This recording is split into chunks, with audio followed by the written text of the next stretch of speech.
Bem-vindos ao Pod Mais, Vida Financeira, o podcast do SD Positivo. Aqui nossas IAs analisam os artigos publicados no site SD Positivo, sempre apontando as melhores estratégias para o bolso.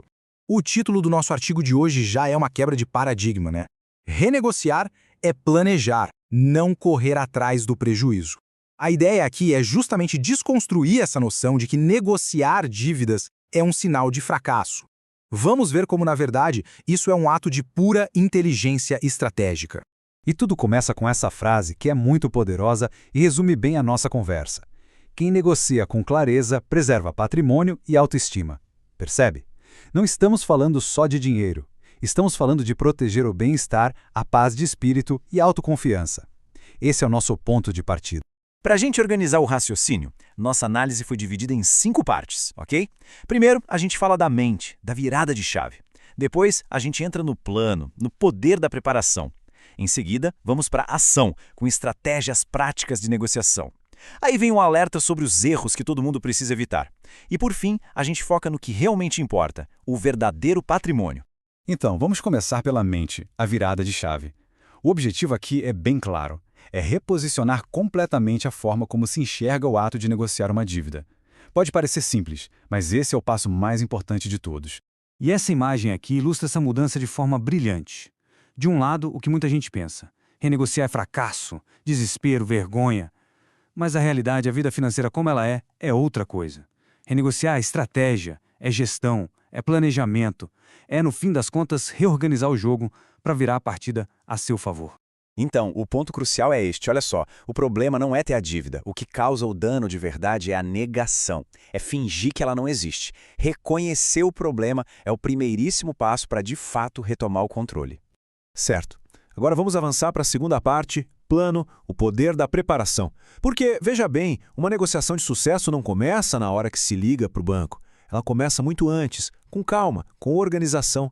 E como fazer essa preparação? Com 4 passos bem simples, mas poderosos. Primeiro, mapear tudo que se deve e para quem. Segundo, organizar os valores exatos, juros, prazos, tudo na ponta do lápis. Terceiro, definir as prioridades. E quarto, talvez o mais importante de todos, estabelecer um limite realista de pagamento. Sem esse dever de casa, não existe negociação, existe um pedido. E pedir já coloca a gente numa posição de fragilidade, né?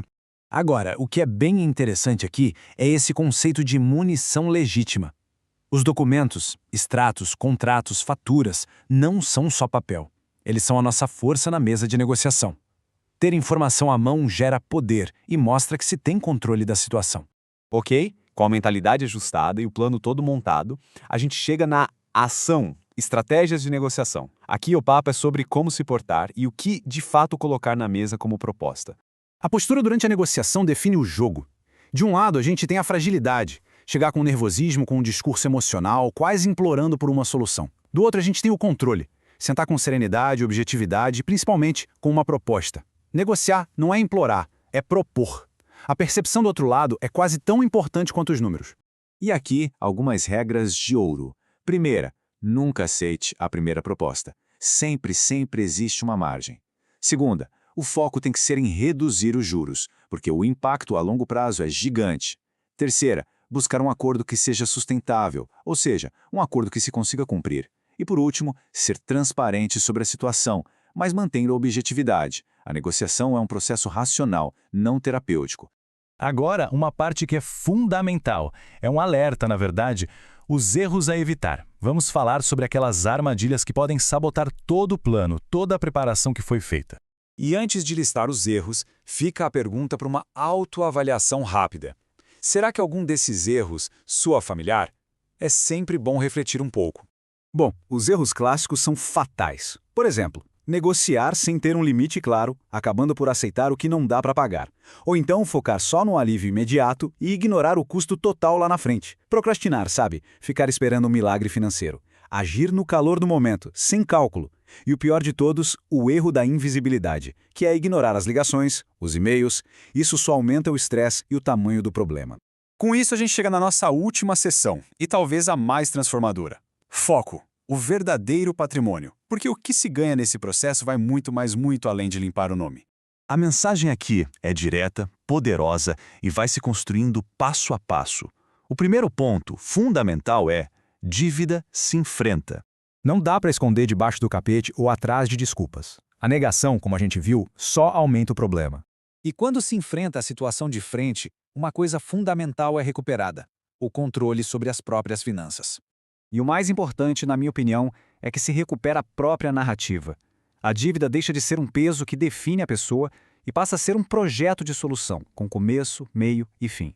E isso tudo nos leva a uma redefinição do que é patrimônio. Sabe, não é só o que está na conta do banco. O verdadeiro patrimônio que a gente reconquista é a paz de espírito, é ter clareza para tomar decisões e, claro, a liberdade de poder escolher os próprios caminhos.